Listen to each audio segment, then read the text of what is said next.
hope is what it's all about. And you know that sometimes we look at the enemy, and it's not the Iranian people, by the way. We love the Iranian people. There are many Iranian communities all over North America, and we embrace them. There is a problem with the regime, different story. And it seems like there's nothing that's going to crack them. But remember, history is on our side. Years and years ago, everyone thought that no one would ever escape from the Soviet Union. Look what happened to them. They have crumbled. The Soviet Union is now referred to as the former Soviet Union. And there was no one in Canada who was as much in the forefront of fighting this fight. And then after winning this fight, with the help obviously of other countries, taking on such small little issues as human rights in China, human rights in Iran, human rights wherever it is being, unfortunately, not honored. No one has done this better, more efficiently, more passionately, more globally than David Kilgour. David?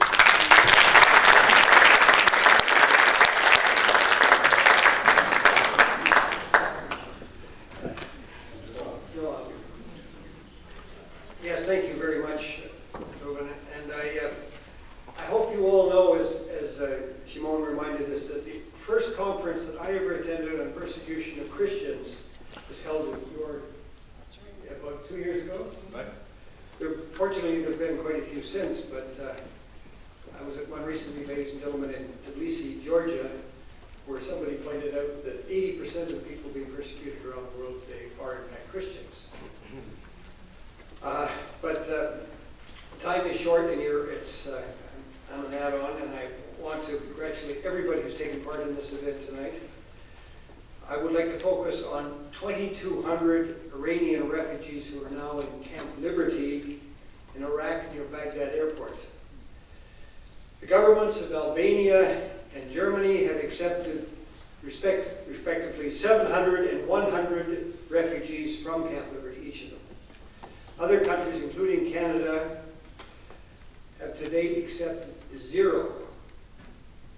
And I hope you'll all do what you can to help the new government of Canada to accept some of these people too, because they are in extremely dangerous situation, as I'll explain.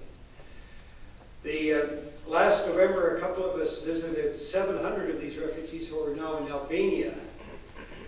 Albania has accepted 700 people from this camp, and they're doing extremely well in Albania. They're under a 4-party agreement, including the UN, the US, to guarantee their safety while they're in Camp Liberty and Camp Ashraf. They were under the US government's protection until 2009, when the US just left. Since then, they've been under constant harassment and periodic attacks by the government of Iraq. And I don't have to tell anybody here that the government of Iraq, under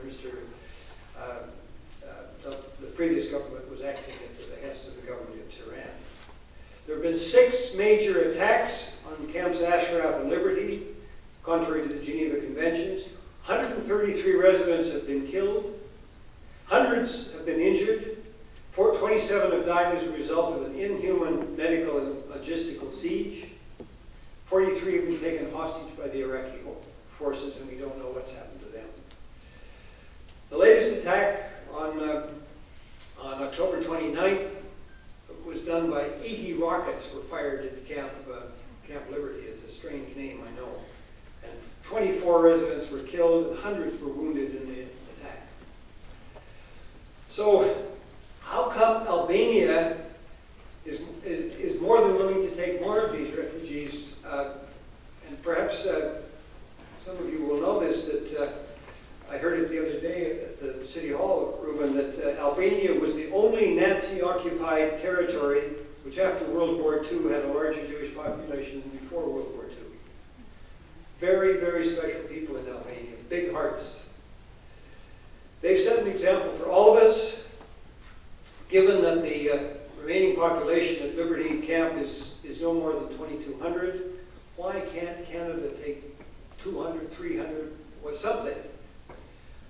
please do what you can to try to see that the government takes some. Finally, a word about the People's Mujahideen of Iran. I know the word Mujahideen causes concern for people. And all the people in these camps are members of the, so it's called the People's Mujahideen of Iran. They wanted the Shah out, they helped remove the Shah, and they quickly realized that the mullahs were far, far worse than the Shah, and they paid a huge price for changing their mind about what happened. Thousands of them, I think you'll agree, were killed. I think you mentioned it. Tens of thousands of them were killed. They fled to France eventually. France basically booted them out, and they ended up in Camp Ashraf in the Iraqi desert. It's the only place that they could go. But the PMOI has been delisted as a terrorist organization now in Europe, in the States, in Canada. And as I hope you'd agree, those of you who know this well, is that in fact the PMOI are enemies of God, close quote, which is an offense against the Iranian Criminal Code, punishable with death. The regime has murdered adherents of the PMOI in the thousands because of their beliefs. It was, though, the PMOI which disclosed the clandestine nuclear activities of the Iranian regime in 2002. If they hadn't done it, would Iran have the nuclear weapon now? Their leader, Mrs. Rajavi, believes in things like equal rights for women, no nuclear weapons for Iran, and those of you who've met her, I think, would agree with me. She's a remarkable person and somebody reflects Canadian values and universal values. But instead, governments like the U.S. have turned a blind eye on the flagrant human rights abuses for short-term economic gain. We've heard a lot about that tonight. So my last word is for the new government of Canada. Please don't make the same mistakes of the Khatami era, when his smiling face and nice words deceived many and led to the election of Mr. Ahmadinejad. Halt to executions, as we've heard so well tonight, in the Baha'i community, for example. Release of all political prisoners and prisoners of conscience. Respect for basic human rights must be the core of any discussion about Iran and must be the precondition for any understanding for improved relationships. This is the least that the Iranian people want us to do, and I can't